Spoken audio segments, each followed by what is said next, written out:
Sadanandan master బహుశా ఈ పేరు మనం ఎప్పుడూ విని ఉండం. ఇప్పుడు సెర్చ్ ఇంజిన్ లో ఈయన పేరు మారుమోగిపోతోంది. కారణం రాష్ట్రపతి ఆయనకు రాజ్యసభకు నామినేట్ చేయడమే.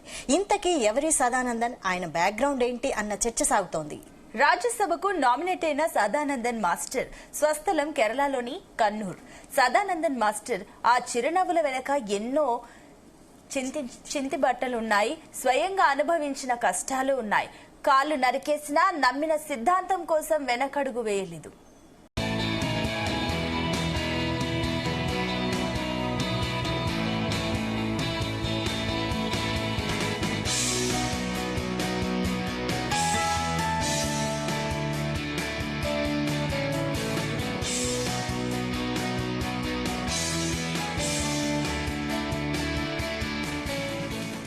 కరుడు కట్టిన కమ్యూనిస్టు కుటుంబంలో పుట్టిన సదానందన్ ఆ విధానాలతో విభేదించి ఆర్ఎస్ఎస్ లో చేరారు.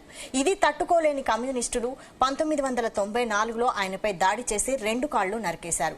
2 కాళ్లు పోగొట్టుకున్న జాతీయవాదాన్ని కేరళలో వేగంగా బలంగా విస్తరించిన వామపక్షవాదులు పాశవిక దాడికి దిగినా ఏమాత్రం భయపడకుండా వెనకడుగు వేయకుండా తన ఉపాధ్యాయ వృత్తిని అత్యంత నిబద్ధతతో సదానందన్ మాస్టర్ నిర్వహించారు.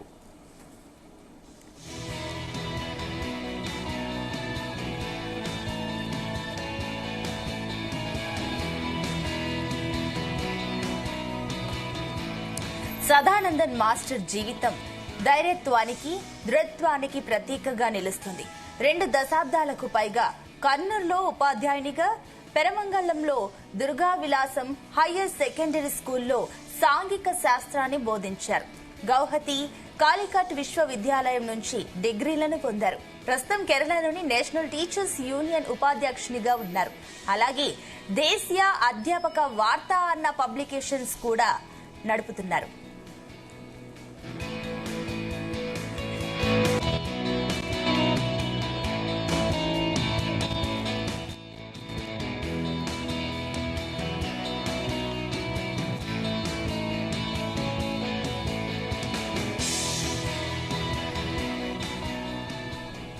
కృత్రిమ కాళ్లపై నడుస్తూ టీచర్గా, సమాజ సేవకుడిగా మంచి పేరు తెచ్చుకున్నారు. 2016-2021లో జరిగిన కేరళ అసెంబ్లీ ఎన్నికల్లో కూత్తుపరంబలో బీజేపీ తరపున పోటీ చేసి ఓడారు. ఆయన కోసం అప్పట్లో ఏకంగా ప్రధానమంత్రి నరేంద్ర మోడీ కూడా స్వయంగా ఎన్నికల ప్రచారం చేశారు. సైద్ధాంతిక నిబద్ధతను ప్రదర్శిస్తూ ఆదర్శవంతంగా నిలిచిన సదానందన్ మాస్టారును రాజ్యసభకు రాష్ట్రపతి ముర్ము నామినేట్ చేశారు. దీనిపై జాతీయవాదులందరూ హర్షం వ్యక్తం చేస్తున్నారు. సదానందన్ను రాజ్యసభకి నామినేట్ చేయడం ద్వారా ఓ విద్యాధికుడు, సామాజిక సేవకుడికి అద్భుతమైన గౌరవం లభించినట్లయింది. ఇది కేవలం ఓ నామినేషన్ మాత్రమే కాదు, సహనానికి, పట్టుదలకి, దేశభక్తికి లభించిన గుర్తింపుగా భావిస్తున్నారు.